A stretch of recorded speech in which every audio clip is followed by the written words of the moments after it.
કરતા તમે બનાવો. આજે ઓક્સિજન હિન્દીમાં બની રહી છે. એ વાહ. કોણે લીધો તો? જે કોઈ રાઇટ્સ લીધા 4 વર્ષ પહેલા રાઇટ લીધા છે. જ્યાં જાય ત્યાં બધા એમ જ કે એ તો ચિન્મય કી સ્ક્રિપ્ટ હે, એ તો ચિન્મય કી સ્ક્રિપ્ટ હે. તો પેલા લોકોને થયું કે જેમને સબ ચિન્મય को जानते हैं, તો કે હા, તો ચિન્મય हमारे पास आता नहीं है.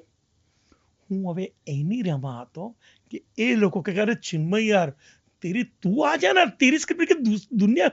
અભી જેમને રાઇટ લીધા છે ને મને કહે છે ચિન્મયભાઈ તમે મારું કામ કરવા તૈયાર થાવ, નહીં તો તમને રાઇટ પાછા લઈ લો, તમે બનાવો. જ્યાં જેવું છે ત્યાં સ્ટ્રગલ તો મને એમ છે કે ચિન્મય કો લેકર આવો. સેમ થશે જલેબી રોક સાથે, સેમ થશે વાર તહેવાર સાથે. વાહ. આ બધી હિન્દીમાં. મને તો મારી ગુજરાતીની રીમેક હિન્દીમાં બનશે અને પછી તો જોઈશું. તો એના માટે મેં કહ્યું કે હું કમસે કમ મારા મનના જે ધોધો વહે છે, નાયગ્રા ને બધા જે પણ હોય, બધા જે પણ કહેતા, એ બધા ધોધોને હું મારી ભાષા થકી વેવડાવી દઉં. હમ. અને પછી ક્યાં એનું સરોવર બને છે જોઈએ. તો અમદાવાદ આવીને અને મુંબઈની દુનિયામાં અડધો પગ, એક પગ તો ત્યાં છે જ, બીજો બે પગ આમ ત્યાં છે, આમ બહુ ઓછો હા, આવતો છું. આમ બે પગ ત્યાં જ છે, પણ હવે ક્યાંક આગુ પાછું આવતું આટલું જશે. અવર જવર કરવી પડે છે. શું કમી લાગે છે અમદાવાદમાં જે અહીંના વાતાવરણમાં, જે કદાચ મુંબઈથી ઉછીનું લાવીને કે મુંબઈથી લાવીને અહીંયા ઉમેરવાની જરૂર છે? પ્રોફેશનલિઝમ હવે આવી ગયું છે ઘણું બધું. એક્ટર્સમાં તો ઘણું આવી ગયું છે, પેલા એક્ટર્સમાં નહોતું. પણ હું હવે કામ કરું છું ઘણા એક્ટર્સમાં. કદાચ મારી જોડે તો, કારણ કે હું પહેલાં જ કહેતો હોઉં છું 7 વાગ્યાની 7:05 શૂટિંગ ચાલુ કરીશ. હું એવો ડિરેક્ટર છું જે સેટ છોડીને હું જતો રહું છું, એક્ટર્સ તૈયાર ન હોય તો. એક બીજી પણ એક હું વર્ષોથી આ ક્ષેત્ર સાથે સંકળાયેલું છે, મેં આ બહુ સાંભળ્યું છે, મુંબઈના એક્ટર, અમદાવાદના એક્ટર્સ, મુંબઈનું થિયેટર, અમદાવાદનું થિયેટર, મુંબઈનું મેકિંગ, અમદાવાદનું મેકિંગ, અને એની સરખામણી સતત ચાલ્યા કરે છે. એ વાતાવરણ હજી એ છે, હજી એ મુંબઈનું ને હવે ઓછું થઈ જશે, કારણ કે બંને મને લાગે છે બધા ભેગા થઈ ગયા છે. હમ. અને બહુ સારી વાત છે બધા ભેગા થઈ ગયા છે. મને એમ લાગે છે મુંબઈ પાસેથી ઘણું બધું શીખવું જરૂરી છે. હું તો અમદાવાદનો જ છું. હમ. મારામાં જે ડિસિપ્લિન પહેલેથી જ હતું, પણ ડિસિપ્લિન મુંબઈ મને ઘણું આપ્યું છે. પ્રોફેશનલિઝમ મુંબઈ આપ્યું છે. સમય અને શૂટિંગ કઈ રીતે કરીને પ્રોડક્શનને તમારા ઇનકમિંગના બજેટ પ્રમાણે આઉટગોઈંગનું બજેટ બનાવો, એ સ્ટ્રક્ચરોને મુંબઈએ શીખવાડ્યું છે. તો મુંબઈ પાસેથી જે ત્યાંના લાઇટમેન જોશો, તમે અહીંના લાઇટમેન જોજો, બંને માણસો જ છે. પણ 9 વાગ્યાની શિપમાં મારા મુંબઈના લાઇટમેન ને કહેવું નથી પડતું કે HMI ઉતારો, ઉતરીને લાગી ગઈ હોય છે.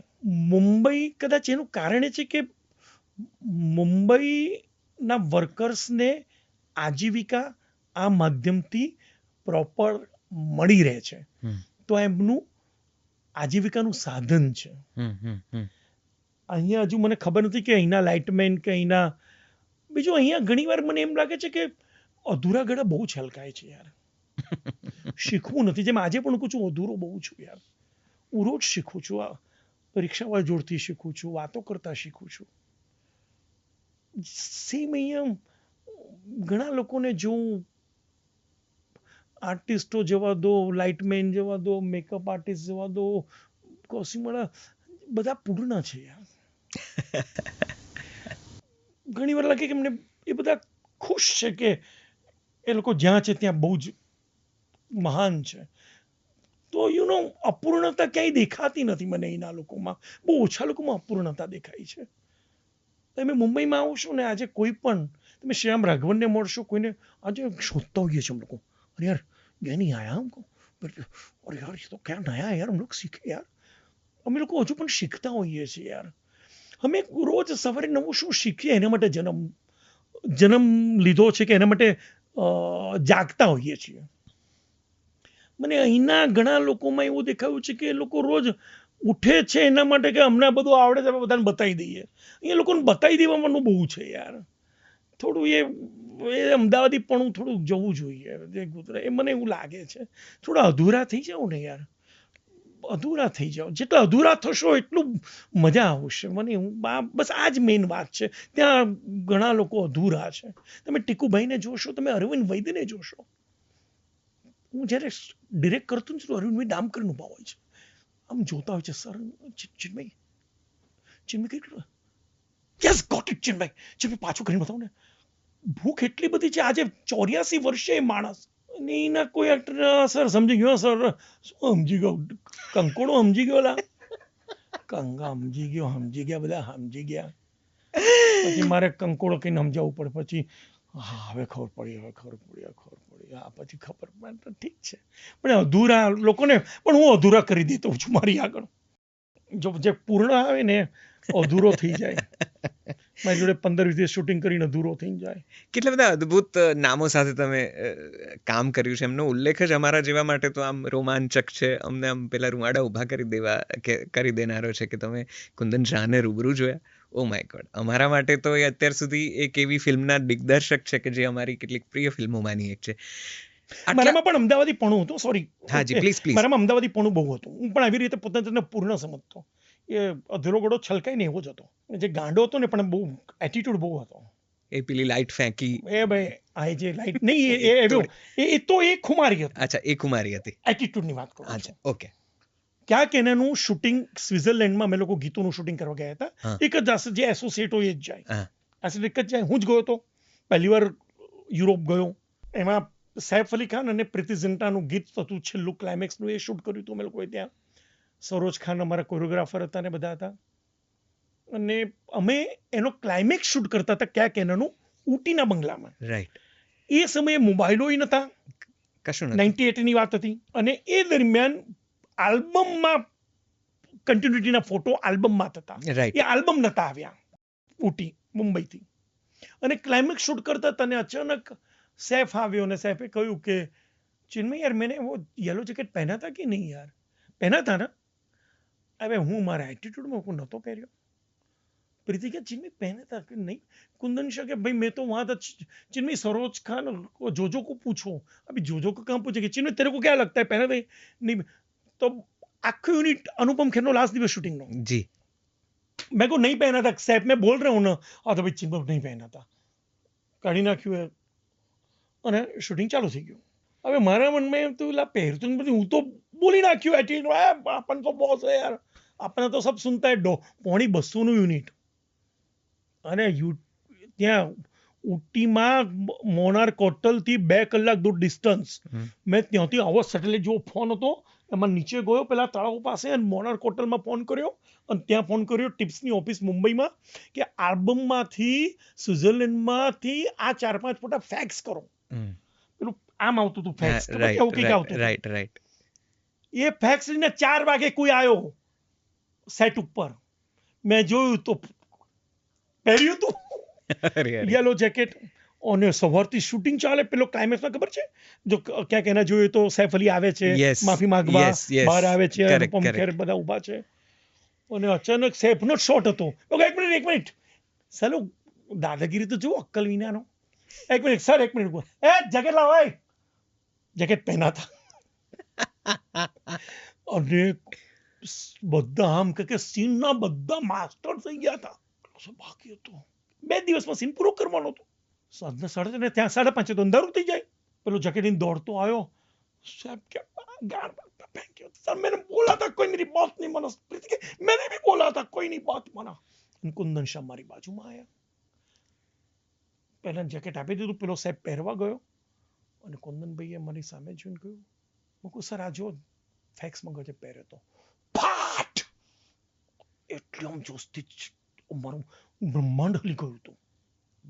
તને કહ્યું તું સવારથી શૂટિંગ થઈ ગયું છે, 5 વાગ્યા, 6 લાખ રૂપિયાનો ખર્ચો છે. ત્યારે 6 લાખ રૂપિયામાં અંધેરીમાં 1 બેડરૂમ કિચનનો ફ્લેટ મળતો હતો.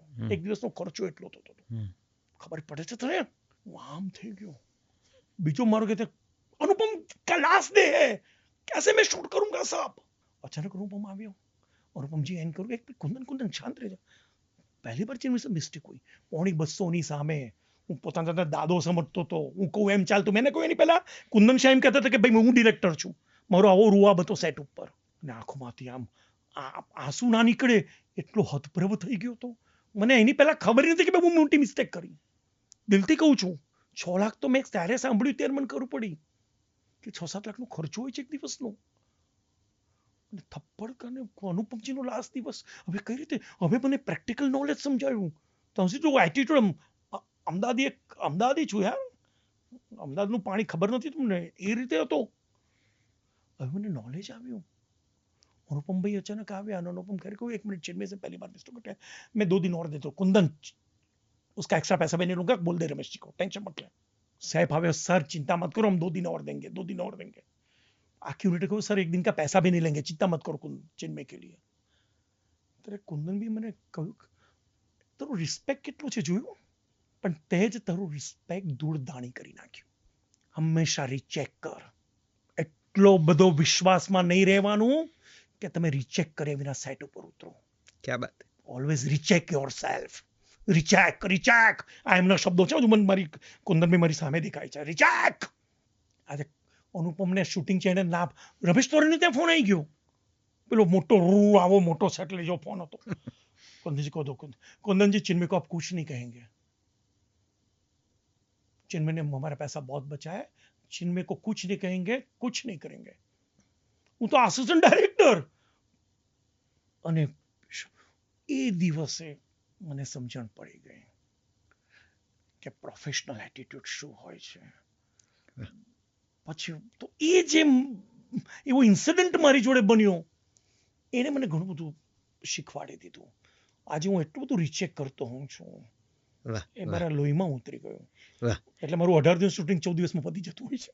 વાહ, કેટલી બધી અદ્ભુત વાતો, કેવા સરસ પ્રસંગો, કેવા સરસ નામો. હું એ જ પૂછતો હતો તમને કે આ બધા અદ્ભુત નામોમાંથી અત્યારે સૌથી વધારે મિસ કોઈને કરો છો, કોઈ બહુ જ યાદ આવે છે કે જે વારંવાર તમને જેની પાસે જવાનું મન થાય આજે આ ક્ષણે આ કુંદન શાહ યાર, કેટલી બધી વાર નામ બોલ્યો. કુંદન શાહ સિવાય બીજું કોઈ બીજા? રાજેશ જોશી અમારા કેમેરામેન હતા, એ પણ આ દુનિયામાં નથી રહ્યા. મધુર સુલતાનપુરી, મધુર સાહેબ બહુ જ પ્રેમ કરતા, બહુ પ્રેમ કરતા. चिन्मय तेरी पहली पिक्चर के गाने में लिखूंगा, આવું એમણે મને કહ્યું હતું. અનુ મલિક કે મેં ફરાહ ખાન એને બહુ અંગત હતા બધા, પણ ખબર નહીં ટેલિવિઝનની દુનિયામાં એવો બિઝી થઈ ગયો કે એ માધ્યમથી દૂર થઈ ગયો, પાછો જતો રહીશ. તો એ બધા મજરૂ સાહેબ તો નથી હવે, કુંદનભાઈ નથી, અનુ મલિક જોડે મ્યુઝિક કરાવશો? ના, હવે વાતાવરણ બદલાઈ ગયું છે, પણ બધા પણ એક છે દુનિયા હજુ જીવતી છે બધી. ખૂબ બધી વાતો કરી. આઈ એમ શ્યોર કે તમે વર્લ્ડ સિનેમા ઘણા બધા બીજી ભાષાના સિનેમાથી પણ પરિચિત હશો. તમારી ફેવરિટ મૂવીઝ કઈ? મને સાચું કહું તો મારી ઘણી બધી ફેવરિટ મૂવી છે જેમણે મારું જીવન બદલ્યું છે. પણ આમ 2-3 કાંઈ એમ કહેવાય કે ધારો કે આપણે એમ પૂછીએ કે તમારા. મને રોશોમન બહુ ગમે હતી, એ મારા જીવનની બેસ્ટ. કારણ કે આજે પણ કારણ કે એ જીવનની મૂવી છે. એક જ ઘટનાને માણસ અલગ અલગ દ્રષ્ટિથી જોતો હોય છે અને પોતપોતાની બુદ્ધિ પ્રમાણેનું અર્થઘટન કરતો હોય છે. હવે આવી સિનેમા જ્યારે તમે જુઓ, રોશોમન એમાં ટોપ હોય છે. પછી મને કભીના કુંદન શાહની, એ મારા જીવનની બહુ જ સુંદર, એ લૂઝરની ફિલ્મ હતી. કુંદનભાઈ હંમેશા મને કહેતા ક્યાં બાત કે છે મેં દુનિયા લૂઝર છે, વિનર નથી. આજે આપણે બધા બનાવીએ છીએ ને બધા ઇન્સ્પાયર કરો, એ બધું ખોટું છે. જીતો તું કોઈ નથી યાર, દુનિયા લૂઝર છે. આઈ નો. મને તમે in pursuit of happiness, in pursuit of happiness અને ટોક્યો સોનાટા. તમે આજે કહું નહીં શકત તને, ઓક્સિજન ના રાઇટ્સ જે જાપાની સ્ટુડિયો લીધા છે ને, એ લોકોના 2 વર્ષ પહેલા મને મેલ આવ્યો, નહીં 1.5 વર્ષ પહેલા, લાસ્ટ જાન્યુઆરીમાં, કે ટોક્યો સોનાટાનું અમારી ઈચ્છા છે કે તમે તમારી કોઈ પણ લેંગ્વેજમાં, ઇન્ડિયન લેંગ્વેજમાં રીમેક બનાવો. ઓક્સિજનનો મેકર જ કરી શકે, તો અમે તમારી કંપનીને રાઇટ્સ આપવા તૈયાર છે તમારે બનાવવું હોય. પછી મેં ટોક્યો સોનાટા જોયું. વોટ અ સિનેમા યાર. કદાચ હું એની બનાવીશ, મુંબઈ સોનાટા લખી રહ્યો છું. સુંદર સિનેમા કે જેમાં અત્યારે આપણું અમદાવાદ કેટલું મોટું વધી ગયું છે. અમદાવાદ વધે છે, મોટા મોટા બિલ્ડિંગો વધે છે. સોનાટા એટલે રિધમ, મ્યુઝિકની એક રિધમ. જી. એમાં સામાન્ય માણસ પોતાના જીવનની રિધમ સાચવી શકે છે કે નહીં? અચાનક બાજુમાંથી બિલ્ડિંગ મોટું બધું થઈ ગયું, પણ એ તો જો 20-25 હજારના પગારમાં જ છે, બધું રિક્ષા જ ચલાવે છે. એ પોતાની રિધમને કઈ રીતે સેટ કરશે? એના પરિવારના છોકરાઓની રિધમ અસ્તવ્યસ્ત છે, એની વાઈફની રિધમ અસ્તવ્યસ્ત છે, કારણ કે બીજા બધા આગળ વધી રહ્યા છે, પણ હું તો હજુ ત્યાંનો ત્યાં છું. આને હું સિનેમા કહું છું. તો Tokyo sonata, in pursuit of happiness, Rashomon, Kabhi Haan કભી ના. કભી હા કભી ના તમે વાત કરો છો Loser. ત્યારે મને યાદ આવે છે કે હું એ વખતે બહુ પેલા મારી એકદમ school life teenage 10th 12th ની વચ્ચેની કોઈક એજ 9મા 10માની, અને શાહરુખ ખાનને જ્યારે સુચિત્રા કૃષ્ણમૂર્તિ જો મળતા નથી તો આમ દિલ તૂટી જતું હતું કે અરે યાર શાહરુખ કો ક્યું નહીં મિલા. એ તો Loser. ભલું થજો કુંદનભાઈનું કે એમણે છેલ્લે જુહી ચાવલાનો સહેજ એપિરિયન્સ આપીને અમારા જેવાઓના દિલ ખુશ કરી દીધા કે ચાલો ચાલો આપણો હીરો બાપડો એકલો નહીં પડે. પણ yeah it's a losers film, અને એ સ્વીકારવું એ વખતની ઓડિયન્સ માટે એટલું બધું કષ્ટદાયી હતું. અને એવા જ મેકર સાથે તમે તૈયાર થયા હો તો તમે લોકભોગ્ય એવું ના બનાવો. હવે ક્યાં કહેના પણ અલગ સિનેમા હતી કે એ Right, સમયે right, right. કુમારી માં બનવું યાર. Right, ક્યાં કહેના, યસ. તો યા વાહ, સંઘર્ષ એનો જ છે દોસ્ત. કેટલું પૂછવું ને કેટલું બાકી રાખવું. નાના કહેતા 1.5 કલાકથી ઉપરની વાતો થઈ ચૂકી છે. પણ મને વિશ્વાસ છે કોઈક એક સરસ ક્ષણે, કોઈ એક સરસ દિવસે આનો ભાગ 2 આપણે કરીશું, અને થેન્ક યુ સો મચ. સિનેમાની વાતો કદાચ કરીએ, થોડી વધારે સિનેમાને સમજવાની કોશિશ કરીશું. મને એટલો બધો આનંદ છે ચિન્મયભાઈ, હું તમને જ્યારે મળું છું ત્યારે આ ઉર્જા કોઈક રીતે આવીને મને વળગે છે. કોઈક રીતે આ એનર્જી મને એટલો બધો આમ એનામાં પોતાનો કરી લે છે. હું સિનેમાને, હું ભાષાને, હું મારા કર્મને જરા જુદી રીતે જોવા પ્રેરાવું છું. Thank you very much for joining us. What a lovely conversation. મને બહુ જ મજા પડી છે. આશા રાખું છું તમને મજા પડી હશે. Thank you so much. તારી જોડે વાત કરવાની ખૂબ મજા પડે છે. આવી વાતો કરવા વાળું કોઈ સ્થાન તો છે ખરું, એ જાણીને આનંદ છે કે એની મજા તમારા અંદરનો જે ઉકળાટ છે, જે અંદરનો જે આવેગ છે, એને બહાર તો તમે કાઢી શકો છો. એની મજા છે. ખૂબ આનંદ થયો. Thank you Jalso. Thank- thank you Nisha. Thank you ચિન્મયભાઈ. તમારો આ ઉકળાટ તમારા ઉમંગમાં પરિવર્તિત થાય. ઉમંગ જ છે. અને ઉકળાટ ઉમંગમાં જ આવે છે. હે બહાર ને? તો વાર તહેવાર તમે જોશો ઉમંગમાં છો. વાહ વાહ, અમે બહુ જ ઉત્સુકતાથી આ ફિલ્મની રાહ જોઈએ છીએ, અને Thank you તમને so ખૂબ much. બધી સફળતાઓની શુભકામનાઓ આપીએ છીએ. Thank you very much for joining us. Thank you very much. Thank you so much. Jalso પોડકાસ્ટના આ ફ્રેશ એપિસોડમાં અત્યારે આટલું જ. કોઈક નવા સંવાદ સાથે ફરીથી મળીશું. ત્યાં સુધી તમે એક કામ તો ચોક્કસથી કરી જ શકો. ગુજરાતી ભાષાને સમર્પિત, ગુજરાતી ભાષાનું સંગીત હોય, સાહિત્ય હોય કે તેની વાર્તાઓ હોય, તેને સમર્પિત એક એપ્લિકેશન છે. પ્લે સ્ટોર અને એપ સ્ટોર પરથી જલસો મ્યુઝિક એન્ડ પોડકાસ્ટ એપ લખશો તો તમને એનું સરનામું મળી જશે. પ્લીઝ ડાઉનલોડ કરી લો. અમને થોડું વધારે બળ મળશે. અત્યારે અટકું છું. મળીએ છીએ ફરી જલ્દીથી. નમસ્તે, આવજો.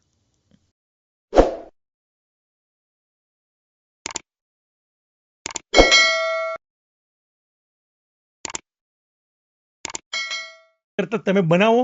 આજે ઓક્સિજન હિન્દીમાં બની રહી છે. વાહ. કોણે